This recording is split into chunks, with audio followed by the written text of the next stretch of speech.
It was the witching hour of the night, the time of night when ghouls and goblins and ghosts come out of their hole and haunt the land of the living.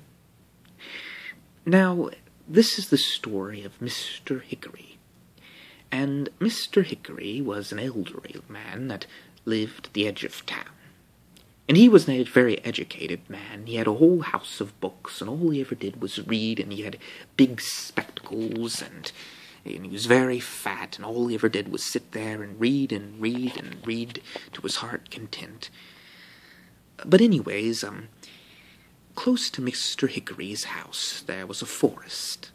Now this forest was said to be haunted by all sorts of ghouls and ghosts, and no one really ever dared go in there.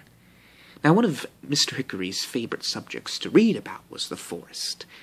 But he wasn't a superstitious man, and he didn't believe in such things.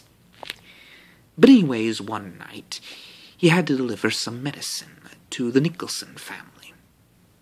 And he decided, it was rather late, he had got distracted in his reading, he decided to go ahead and head out down through the forest trail and deliver the medicine. So he got his lantern, and he began to walk down the trail. Well, he walked for a little while, and although he wasn't a superstitious man, he began to feel goosebumps go down his arm, and a cold chill run down his spine. He just couldn't help but feel that something was watching him, and he walked, and as he walked, his lantern swayed back and forth, like a pendulum. But anyways, as he continued walking down the trail, he could swore he heard the pitter-patter of feet.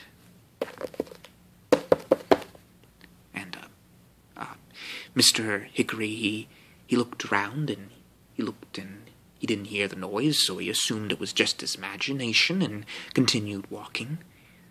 But then as he continued walking, he heard it again.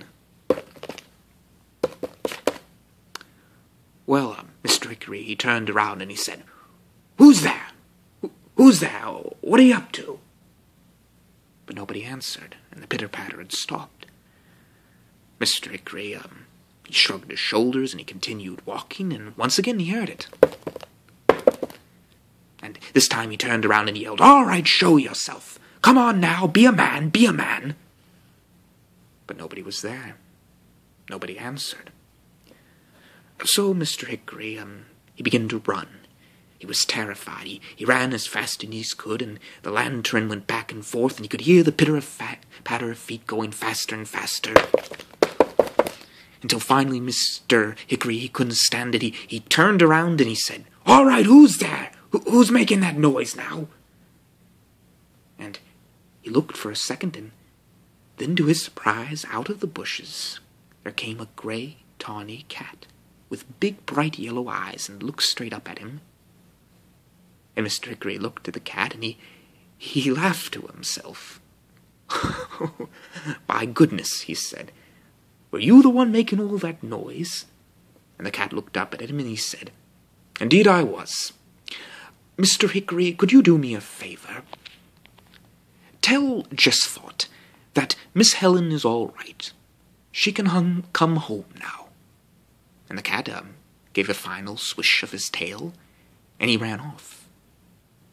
And Mr. Hickory stood there dumbfounded. He didn't know if he wanted to believe what he had seen with his own eyes. Well, he continued walking, and he just tried to keep it out of his mind, and finally he arrived at the Nicholsons' home. And the Nicholsons were very grateful that he had come at that time of night, and told him he didn't really have to, but he said that he was afraid, and that he didn't want her to get any more sick, and he gave the medicine, and so they were sitting there, and Mr. Hickory was talking, and he had a little bit of ale, and he was feeling a little bit better, and finally he decided he needed to tell someone, so he said, You know, it's the funniest thing. I was walking through the forest, and I could have swore that I came across the cat. And the cat spoke to me with a British accent and said some bit of foolishness. And Mr. Nicholson, he said, "Oh, really? That's the silliest story I've ever heard. What exactly did the cat say to you?" Well, Mr. Hickory, he said, "Well, it was funny. He said he wanted me to tell Jesphot that Miss Helen's was all right. She could come home now." Now there was a yellow cat sitting on the armchair, and when it heard this, it perked up, its ears gave a twitch, and it looked all around, and suddenly it jumped off the chair, ran towards the fireplace, and jumped straight in, and it seemed to climb straight up the chimney, in a way that no cat really could. And they all let out a yell, and they put out the flames, and they looked up, but try as they might, they never found the cat. Never again. The cat was gone forever. No matter how long or how hard they searched, they were unable to find it.